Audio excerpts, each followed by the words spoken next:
शहरातील नागरिकांच्या आरोग्याच्या दृष्टीने योगाविषयी जनजागृती व्हावी आणि नागरिकांनी आरोग्याच्या बाबतीत जागरूक व्हावे यासाठी हिंगोली नगर परिषदेच्या वतीने योगासन मुद्रेतील काही पुतळे लावले होते।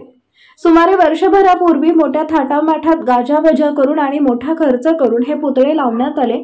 मात्र हे पुतळे ज्या चौथऱ्यावर लावण्यात आले त्याचे काम अतिशय निकृष्ट दर्जाचे असून ते आता ढासळत आहे।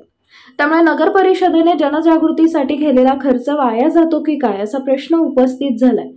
योगासनाविषयी जनजागृतीसाठी नगर परिषदेने केलेला हा प्रयत्न फक्त कागदावरच राहू नये यासाठी या पुतळ्याकडे नगर परिषदेचे अधिकारी लक्ष देतील काय असा सवाल हिंगोलीचे नागरिक विचारत आहेत।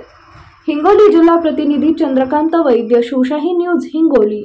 ताज्या घडामोडी जाणून घेण्यासाठी शिवशाही न्यूज यूट्यूब चॅनलला सबस्क्राइब करा। आपण हा व्हिडिओ फेसबुकवर पाहत असाल तर फेसबुक पेज फॉलो करा आणि शिवशाही न्यूज.com या आपल्या वेबसाईटलाही भेट द्या।